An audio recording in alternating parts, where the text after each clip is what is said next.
All right, let's get right into it. We're looking at a wildly popular traditional translation of Quran chapter 2, verse 73.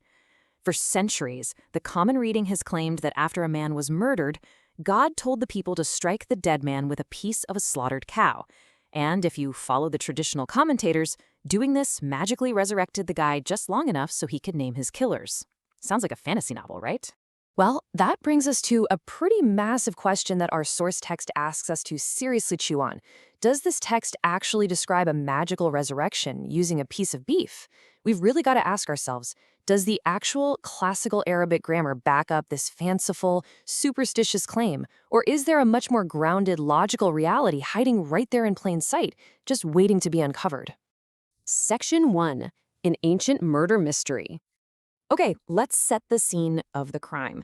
When we look at the literal context of the verses right before this supposed resurrection, we get a very specific scenario. It literally translates to, "And when you killed a soul, then you accused each other."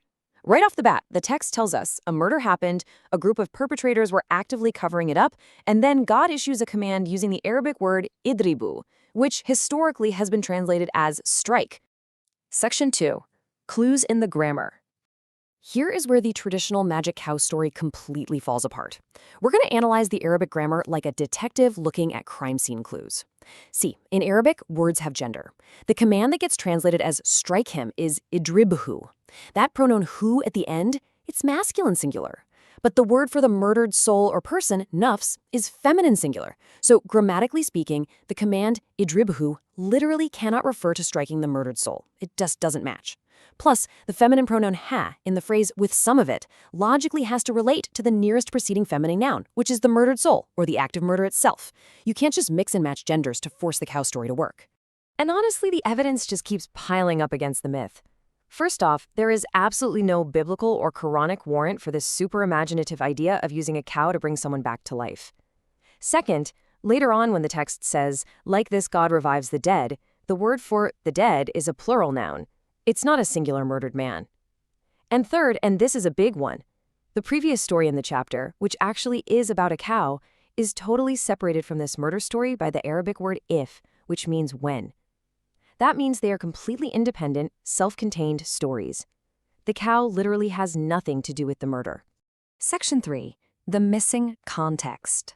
To really crack this case, we have to correct the record on a few key terms, starting with the root verb daraba. Now sure, it can mean strike in certain specific contexts, but whenever it's used with a direct object and no prepositions, it actually means to put or show forth, cite, point out, or indicate. In fact, that's its most common usage in the text, like citing an example.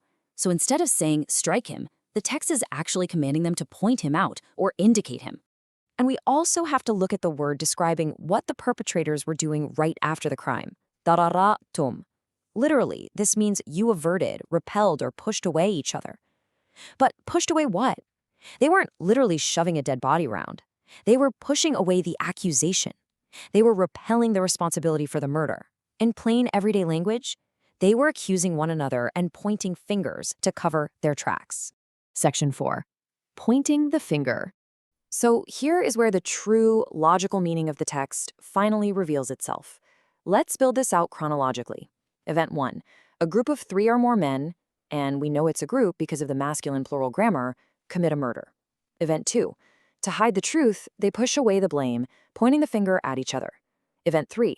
God steps in to expose the cover-up, commanding them to point him out, meaning point out each accused person with some of the murder. By forcing these guilty guys to point out everyone involved, God totally dismantled their cover-up. Because they were all busy accusing each other, whomever of them was pointed out by the others was assigned a piece of the responsibility. There was no escaping what they'd done. Instead of just one fall guy taking the hit, this command ensured that the perpetrators took collective, shared responsibility for the crime. Every single person involved had to own their part of the guilt. Section 5. The final verdict.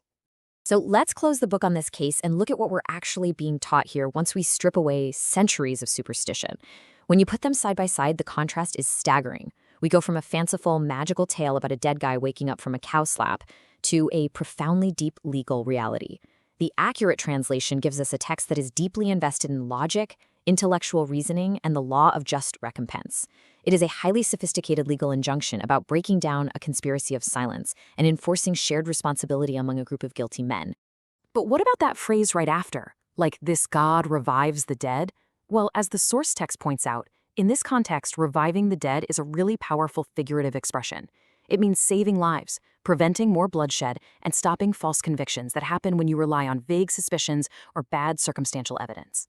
It's also a beautiful metaphor for reviving the spiritually dead, meaning those who are completely in the wrong, tangled up in murder and lies, are finally brought to justice and truth.